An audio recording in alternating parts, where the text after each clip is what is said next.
It's been a busy morning getting ready for church, but we're also getting kicked out of our campsite.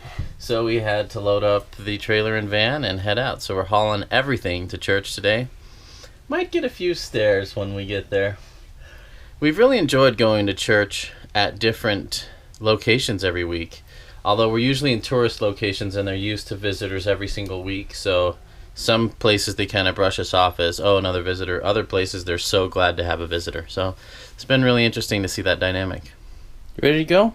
Let's go get in the car. Fender. Car's this way.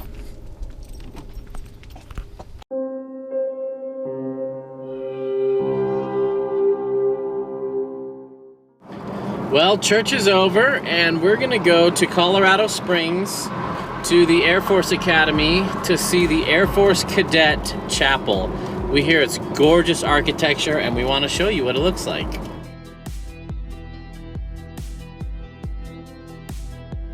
We're on campus at the Air Force Academy and it's been beautiful so far. I'm excited to see this chapel. Are you excited, Oaks? Oh, he's excited. The Air Force Cadet Chapel was designed in the early 60s, and as you can see, it was designed to replicate the old jets and kind of the jets that we know nowadays. And it was also designed not just to represent the jets, but also to represent a point pointing heavenwards towards God. And as we go into the inside of it, you'll see that it reflects that same idea, that the whole point of this, the whole point that we come to church and the whole point that we worship is to look heavenwards towards God and look after His direction and His example that He set for us. Makes me want to be a Protestant now so I can come here every single week. This is beautiful. I can come anyway, not being Protestant, I'm sure. That is so cool.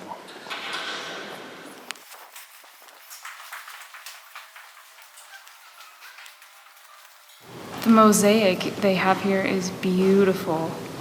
Really vibrant colors, and they've got all these great tapestries along the pillars.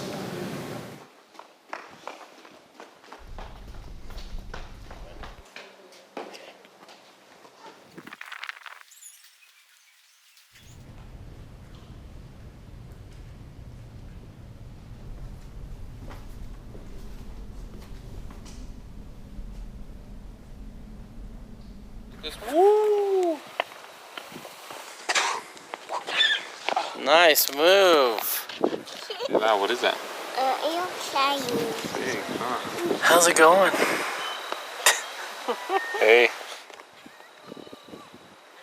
The chapel was definitely the highlight of this visit, but I also really like this obelisk thing, this center for character and leadership development. That's something the world is in short supply of and large need right now. And it's that just seeing those words really humbled me and helped me realize there are great people out there learning how to be great leaders and develop their character as well. And I really like that. When I was in my teens, I saw an exhibit at one of the Smithsonian museums that talked about the wasps in World War II. And I was so fascinated and was so interested in that. It's cool seeing the statue here. What a cool campus. I'm so glad we came. Very inspiring to be in that building and to be on this campus. Before Teresa and I decided to live in an RV full time, we thought about selling all our stuff and backpacking Europe. But then we realized we don't know anything about our own country. We haven't really visited it very much, and we felt like that would be kind of weird to go explore some exotic other place when we don't know our own country. And the more we do this, even though we've only been in Colorado so far, the more I have come to love and appreciate our amazing country.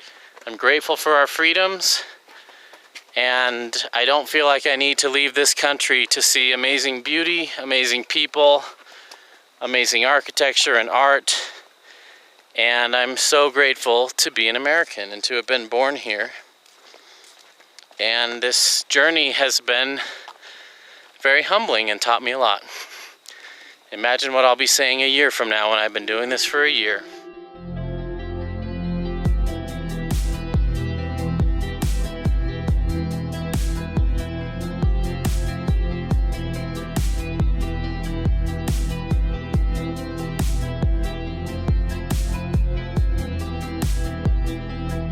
We are here at Garden of the Gods and the dogs are so excited.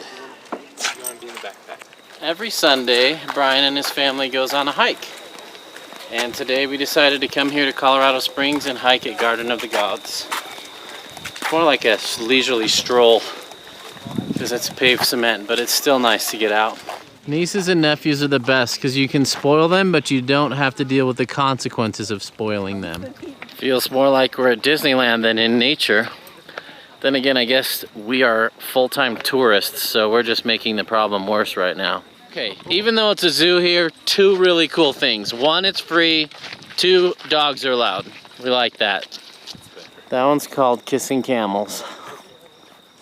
Busy on a Sunday night, but it is beautiful and it reminds us of Moab, our second home. Well, now it can be our first home. We need a place to tell people we're from. We're gonna say we're from Moab now.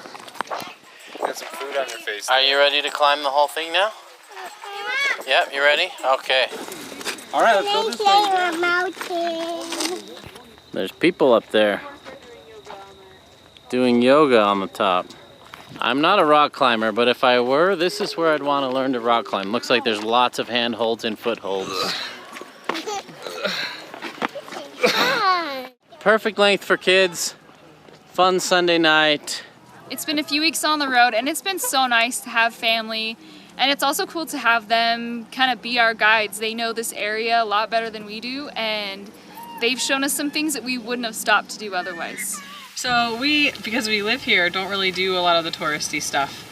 And, you know, we kind of stick closer to home. So it's really fun to be able to show Steve and Tess the fun stuff that we have seen, like the chapel, and the fun things that we haven't had a chance to see yet, like the Garden of the Gods. And it's been so much fun to spend a lot of time with them.